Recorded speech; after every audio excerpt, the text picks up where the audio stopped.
you are turning into an old person too. Like, I feel like I've been there for a long time. Yeah. I was there when I was 13. I was like, oh, kids these days. So I lean into it very nicely. Yeah. And I felt like for much of our relationship, I was like the old one. Mm-hmm. And this year you've kind of joined me. You've been like, man, in my day. And I was like, look at you now. Yeah, I am old. I no longer have all of the frame of reference for what these children are talking about. But one of the best parts of it is looking back on how things used to be. Like, I love the nostalgia of that. I'm not someone who's like, oh, the good old days. Cause, no. Everything was bullshit in one way or another. Every time's terrible to someone.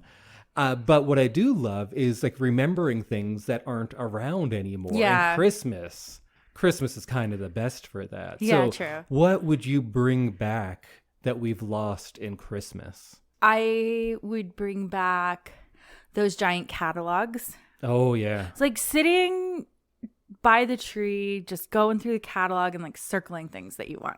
It makes sense to me. Maybe not everyone knows you. Well, I assume no one out there knows you like I do because we're married. Yeah. But it makes sense to me that your thing would be shopping based because you love a good, like, you love the hunt. I love the hunt. Yeah, no, I'm always kind of shopping. And I enjoy doing the research and like finding the best deal.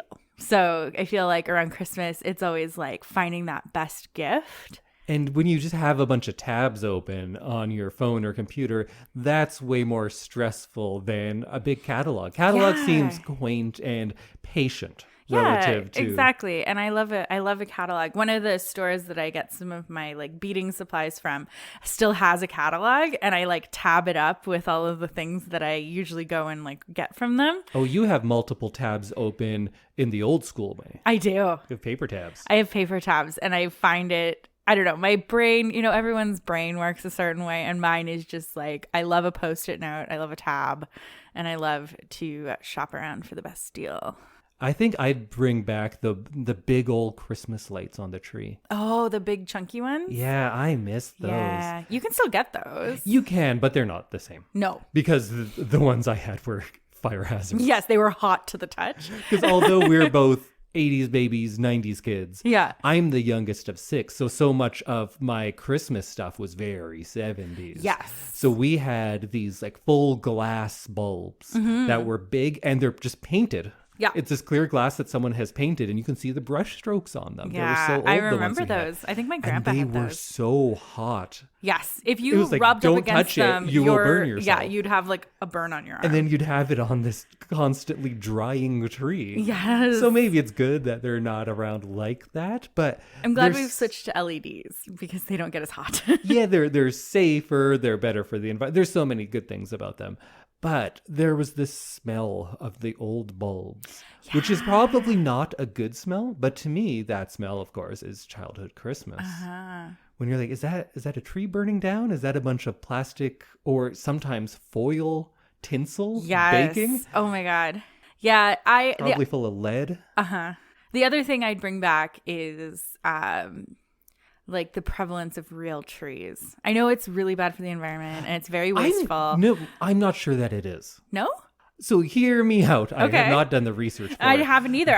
I'm very nostalgic about it. Natural Christmas trees are not just from the forest that you go and cut down. They're from Christmas tree farms. Yes. So that land is perpetually dedicated to having a forest on it. Of course, the forest is chopped down every 12 years, but it's constantly growing. I bet they have like 12 years worth, and every year they plant a new bit from where they cut down. You just cut down one strip. So that land is dedicated to forest. Right. So that kind of seems like it's good. Yeah. But I guess when you're cutting, you don't get the old growth. It's not a habitat for animals as much. But true. I would rather be a Christmas tree farm than... But yeah, well, that makes me feel a little bit better. Maybe. But you know what? That's just me thinking. Yeah. I just don't love know the anything. Smell. And like the act of going and picking out the perfect tree. Like that was always like an outing for us. You were never someone who went and chopped down your own tree or anything? No, I've never done. I've always wanted to, but you should do that. I bet it's available somewhere. I'm sure. I just know that in the past few years, because there are fewer Christmas tree lots, they've gotten really expensive too. And also just like weather change and stuff has make it harder to grow these trees for us. So what I was pitching when we first bought a house is that we should every year plant one tree, and then in 15 years, every year we chop one down. Oh, that'd be so and bring it inside. I think we need more yard than we have, though. But they'll never be bigger than a Christmas tree. True. We could fit those. Very true. Let's do it. All right. I'm in. Should we also start this podcast? Are we podcasting? I think I did hit record. Okay, great. Maybe our thing of the week on a Christmas episode should just be nostalgia, and we just reminisce. Oh, yeah. I like that. Let's ditch these things of the week and just talk about things that we liked about Christmas as a kid. Not having the weight of the world crush you. Yeah. That was good. Well, welcome everyone to a very festive episode of I Love This, You Should Too. My name is Indy, lead paint on light bulbs Randawa. Totally was. And with me... Totally was lead paint. It's Samantha, Christmas Tree Farm Randawa. Oh, that's me. Because in my heart is a Christmas tree farm. I know. I'm feeling very Christmassy this week. I'm very excited. I was not, but that little reminiscence that kind of got me going. Got me real excited about Christmas. So this is one of our shorter pre-episodes, and next week is Indy's week for a movie. So we will be sharing 2 spoiler-free Christmas-themed things of the fortnight, and then Indy will reveal what our big watch for next week is. Exactly. Wow, it's like you've done this before. Almost like we've almost done like 200,000 of these episodes. Somewhere around there. Yeah. So, Indy, do you want to start us off with your Christmas or winter or cold thing of the week? It is all of those. It is Christmas, though.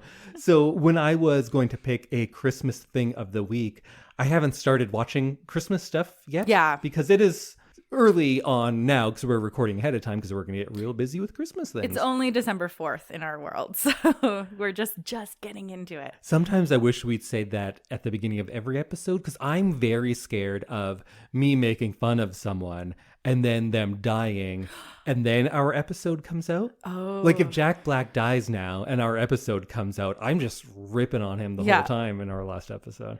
So then I'll look like a dick. Mm-hmm. They're like, he died and that's what you had to say. Yeah. Okay, well, it's December 4th and it is not quite full Christmas yet, so... So I haven't been watching stuff, but I was trying to think from in the past, what are some movies that I can talk about, but I don't want to make the full big watch. Mm-hmm. And I thought about talking about Babes in Toyland. Do you remember that movie with Keanu Reeves and Drew Barrymore? Didn't we watch that somewhere tropical? We did. Yeah. We watched it on just before Christmas, oddly enough. And it was, it's a train wreck, but a fascinating one. So I thought about that. And then I was like, oh, isn't Trading Places the Eddie Murphy, Dan Aykroyd movie over Christmas? So I was going to do that. And then there was that horror movie, The Lodge, which I loved. I think a lot of people didn't like it, but The Lodge is real good. It's a nice, like, quiet, they're out in the middle of nowhere and it's a family at Christmas time and there's a stepmom and it's very good. But then just the other night, I thought, okay, I'll just put on some bad Christmas horror movie to get me into the mindset of thinking about this kind of stuff again. And I put on this movie called Christmas Evil, or sometimes called You Better Watch Out, depending on where it is, from 1980. And I looked at this movie and I thought, this is going to be another one of those campy Christmas horror slashers. Right. Because there's a bunch of those, especially now, and it's kind of a joke in itself. Because like it's Christmas, it's the holliest. It's the most wonderful time of the year. Most wonderful time of the year. Yeah, I almost forgot that. I'm having a lot of trouble. It's a weird day. So the joke always is everyone's saying it's the most wonderful time of the year, but we're going to make this horror movie, and it's going to be usually not too self-serious, but the shock value of it being Christmas and murder-based, that's enough. So I expected this Christmas Evil to be that, but then it wasn't. It was at points, don't get me wrong. It is campy. It is probably horror, but it's so much different than I had expected. So this movie starts off pretty much on the premise of the song I Saw Mommy Kissing Santa Claus. Because it starts off in 1947 and this boy and his brother and his mom watch Santa come down the chimney. Oh. And the way it's shot, you're like, oh, in this world, is Santa real? Because he looks magical. Right. He like comes down the chimney and he goes back up. Right. So you're like, okay, is magic real? I'm not entirely sure. And it looks kind of gauzy because it's all nostalgic for the 40s.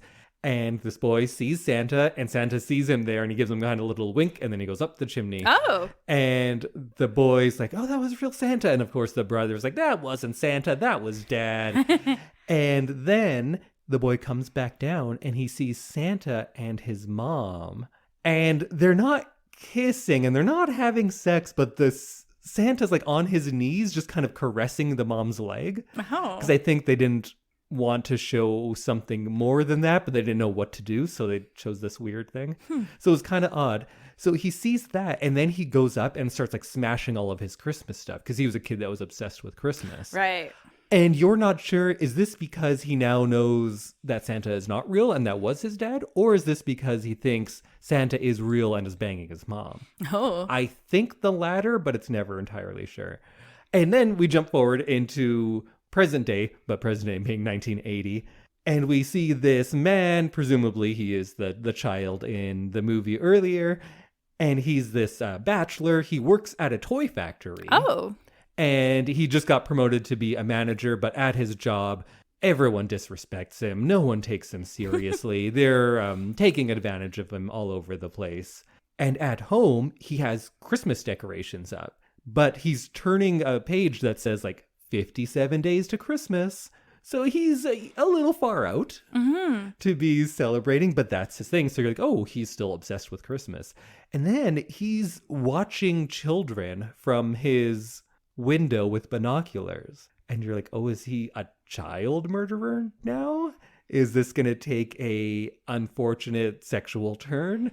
And no, he's writing lists. He's checking them twice. Oh, is he Santa? So he's writing down every bad thing and every good thing people do. Oh. All the kids in the neighborhood. So there's this one kid who's like a real dick, but is actually really funny. And he's always like seeing him do bad stuff. Because you just see this window and this kid's like cutting up a Penthouse magazine and like putting up the pictures everywhere. And then there's other kids who are like, yeah, Mom, I'll take out the trash. And he's like, oh, little Lucy, very nice, or whatever.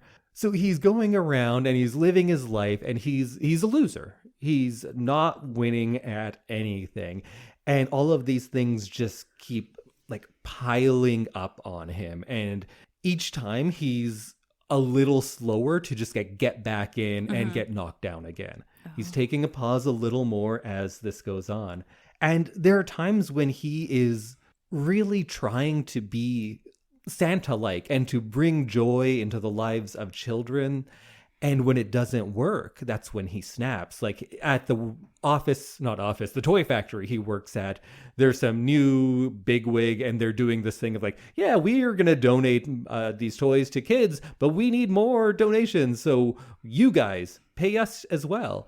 And then he goes and talks to the guy and says, so you're just collecting money from your employees and you're going to donate that? And he's like, yeah, we'll donate something. And when he realizes that not everyone is doing what they say, when he realizes people are using Christmas to be selfish, he gets pushed closer and closer to the edge. And eventually he's at the point where he's dressing as Santa, but he's going out and he's trying to actually do good. The charity that they were going to donate to is this, I'm not sure what it is. It's an orphanage. It's a hospital. It's something in between.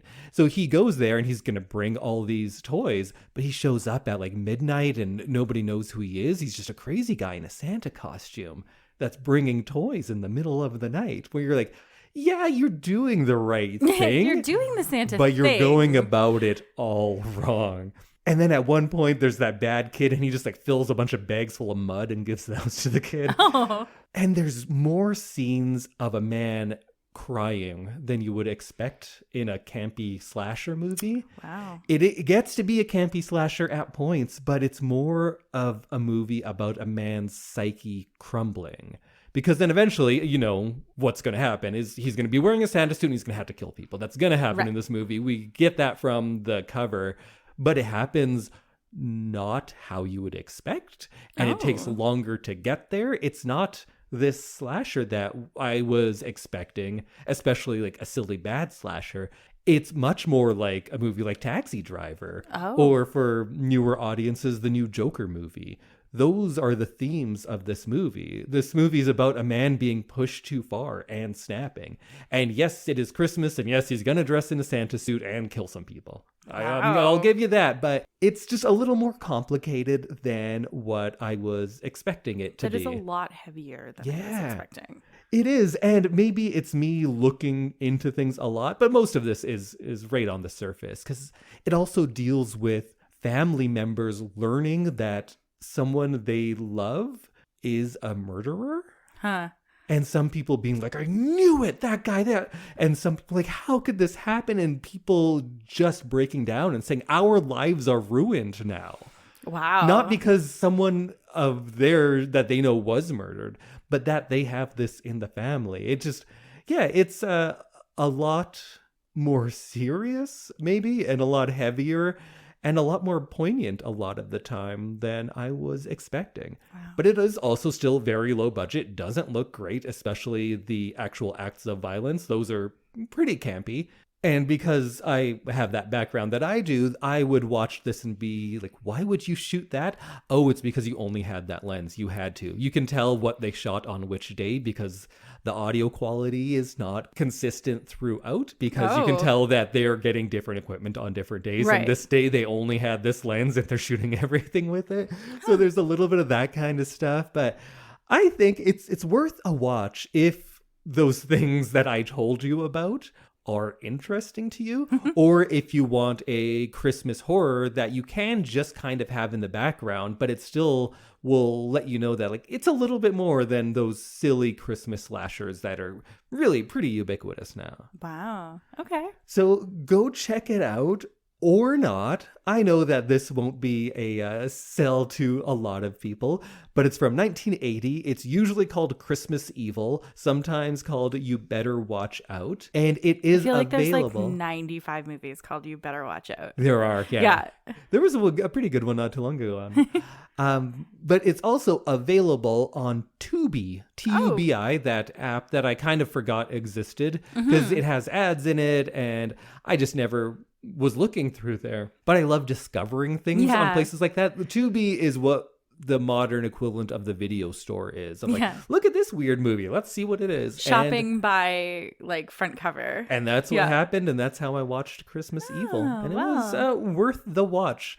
So maybe not one of my favorite Christmas movies.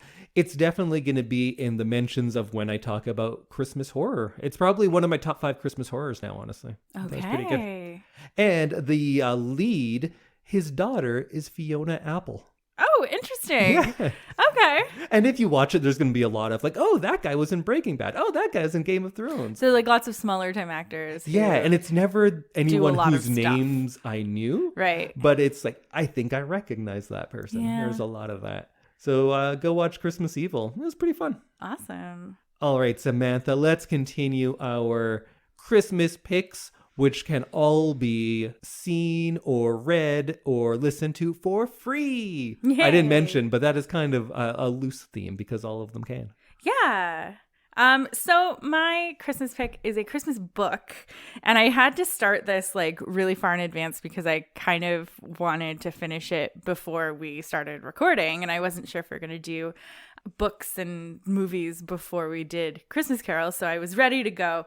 But I read The Christmas Wedding Guest by Susan Mallery, and it is a book that is set in a town called Wishing Tree, and they have a like huge tie to Christmas in this town.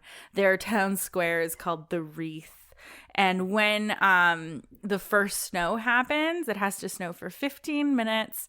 And then they ring all the church bells in the town, and like this like sound goes off. And like then they have this like instant festival in the town square. So this is like Stars Hollow meets Whoville meets a Hallmark movie. Yes. Gotcha. So it's like already a pretty magical place to live. And then the 2 main characters are the Somerville sisters, Reggie and Dina, and they are both in like really kind of different periods of their life. Reggie hasn't been home since last Christmas when she got engaged to her long-term boyfriend, and he broke it off the next day and left.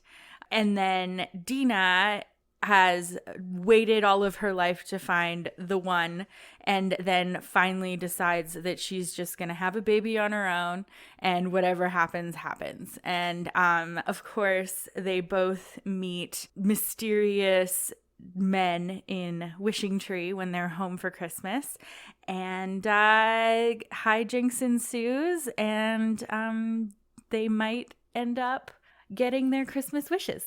Oh. Yeah. So would you categorize this as a Hallmark movie-esque book? Yes. Okay. It's like a Hallmark movie, but the nice thing is because it's a book, it's like longer form, so you're able to kind of fit more character development and a little bit more story, Right. and like just a little bit more like meat to it. Yeah, and that probably helps that type of kind of more superficial plot line to be more fulfilling. And you get to know the characters, and you get to like really care about them, and you get to like kind of guess where things are going without it all being done in like 90 minutes, right? So it was really nice. It was nice to kind of have a little world to go into and to listen, because of course I don't read actual books. I only listen to them, but it was really nice. And throughout the book, their mother is also planning her wedding, which will be on Christmas. So it's and then we get to see that one too? Yes. So we see one wedding, and you know what? I'm not going to ask you because that's the ending of the book. I don't want to ruin it, but yes, you do get to like have these characters who are in weird places in their lives, who are being forced to plan this wedding and maybe not like fully in it at the beginning of the book. So it's a very cool concept, and I really enjoyed it. And I think it's actually part of a series. I don't think the rest of the books are Christmas books, but I think if I wanted to continue on with these characters, I could, because I think there is actually a series of books based in Wishing Tree. Oh, so are the books, or if you know, do they follow the same characters or just have the same kind of circles and it's in that town, which is Magic Town? So each book is Christmas themed. It's all Christmas all the time. There's another one called Home Sweet Christmas, which is number 2.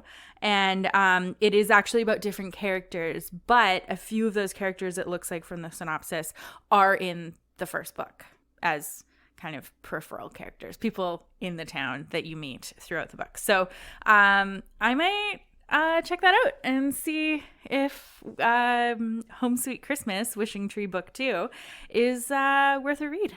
Ooh, you could even go to Christmas on 4th Street. That one looks good. Yeah. So I'm...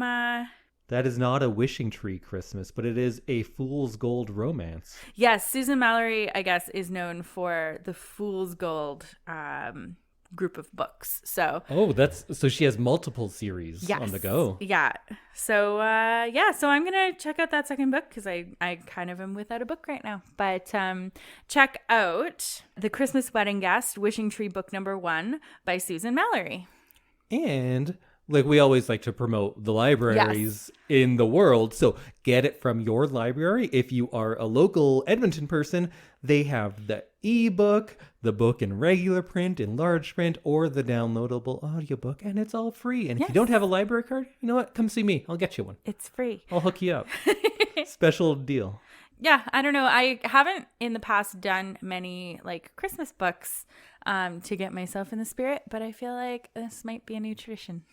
I haven't either. I think I've read The Christmas Carol, and I can't think of other ones.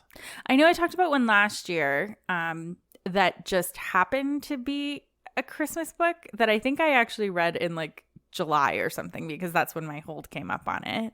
But I think this might be like a new thing for me. Yeah, let's do it. Some More Christmas Christmas books. books. I do read a lot of children's Christmas books. So in that case, my Christmas book pick of the week is Penguin's Christmas Wish by Yes, Selena you Yoon. were talking about I do that. love Selena Yoon. She does good kids books. I love Penguin. Yeah, Penguin is great. Penguin And Pinecone is the best one, so go check that out. Excellent. Penguin and Pumpkin's a good one too. Oh, Penguin on Vacation was pretty good when he meets that crab. Penguin. Okay. Well, Indy, it's time for us to find out what is our big Christmas watch for next week. So in the past years, I've done some classic Christmas that you had missed out on, like It's a Wonderful Life. That is kind of the classic Christmas movie to me. And then we did A Christmas Story, which is the logical next step of that because it's a movie looking back at those times. Right. Because it's about the nostalgia for the times of that first movie. And then we did some Rare Exports one year, which is definitely kind of off the map, but you could argue that that is kind of subverting traditional Christmas movie tropes. Right. So this year, I'm going with a movie that I think a lot of people, if you don't know it, you might look at it and be like, oh, this is like an indie thing where it's in a different language. It's not really a Christmas movie. I'm not into it. But what it does do is it harkens back to perhaps not the characters and setting of classic Christmas movies, but it definitely brings out the same sentiments. Okay. So it is a Christmas movie, definitely. So that one I will... Yeah, there's no way you can argue it's not a Christmas movie. It's about Christmas a lot, but it's a bit of a different take on it. So this movie is called Tokyo Godfathers. Oh. It is a Japanese animated film directed by Satoshi Kon, who has directed some really good stuff. If you know who that is, you will know Paprika and Perfect Blue. Those are, for people who like that genre, those are two kind of landmark films. And he has passed away since, but this movie he did in 2003, and it is, although unconventional in some ways, definitely a heartwarming Christmas story. So it revolves around three homeless people. One is a middle-aged man. He's an alcoholic. He's very aware that this is the reason he is where he is. There is a transgender woman who is definitely feeling a maternal instinct and really laments the fact that that's not going to be part of her life. And a runaway teenager. And as the movie goes on, you figure out who these characters are, how they came together. But the inciting incident of all of this is on Christmas Eve, they're searching for food and they discover an abandoned baby in the trash. Oh. Then they go on this journey to find the baby's parents and just kind of save Christmas. Oh, nice. I love a good saving of Christmas. So this movie might sound inaccessible. It might sound like it's Japanese, it's a cartoon, it sounds really sad. I will say when you watch it, it will be very familiar and much more of a classic Christmas movie than you might realize. Okay. And it even pays homage not to Christmas movies, but to Christmas tradition quite often. Of course, it's in a different country. It's not the same traditions, but the writers and directors are clearly aware of the traditions and the stories especially. And they incorporate elements like you can just look at it and be like, oh yeah, that's like the nativity. I got it. And there's a lot of that kind of stuff. It has some really fun characters. There is a lot of emotional depth to it. I feel like it is a very heartfelt movie. There's a bit of social commentary too, because you are dealing with all characters who are experiencing homelessness and have been for some time. So that is going to be a part of it as well. And then this director, if you know him, I'm sure you love him because it's a beautiful looking movie in a lot of ways. It is all hand-drawn animation. There's no computer generated stuff. There's no fill in the blanks backgrounds. All of that is handmade. And I always feel like those movies just seem warmer and the world seems more lived in and authentic in some way. Right. Than a lot of more modern ones or people who have changed and not doing that old style anymore. And then it's still just a kind of a feel-good Christmas movie in a lot of ways. But although sometimes it's a feel-bad Christmas movie too. Oh my goodness. Okay. But I don't want to give things away, but I'm going to say that this isn't just some like bleak, depressing anti-Christmas movie. This is a Christmas movie. Okay. So it's called Tokyo Godfathers. It's from 2003. It's about 90 minutes long. And I think you should go watch it because we're going to go watch it and we're going to talk all about it next week. Awesome. And this movie is available for free on the Hoopla app. From the library. That is something that you can access with a library card. Hoopla is a free service with no ads or anything. Do they have ads? They might at the beginning. I don't think they do, though. I think it's just a library card thing. So if you have your library card, you can watch it for free. I hear some of those other free ones like Pluto and Roku have it, but I haven't looked at any of those and I'm not sure what the quality's like. Like always, I'd recommend watching it in Japanese with English subtitles because that's the way it was made. I think that's the way it should be watched. But I have heard a good bit of the English dub. I didn't watch the whole thing in English, but I've heard enough to be like, yeah, it's pretty good too. Okay. It's not bad or anything. Well, I'm excited. This seems like a different kind of Christmas movie. It is. I think that's a good thing. Yeah, we'll get a little variation. Yeah. Although we've been all variation with Christmas. True. We have some horror. We have some Hallmark books. Yeah. All over the place. That's great. All right. Are you ready to watch some Tokyo Godfathers? I'm ready. Let's go. Let's go. And you all go watch it too. And we'll come back here next week and we'll talk all about it. You can talk too. We won't be able to hear you, but we appreciate the effort. Yes. Yeah.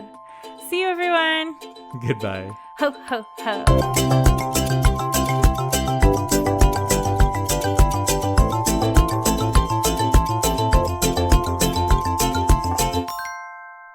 But what were we talking about? Oh, man. Going to the mall. Yeah.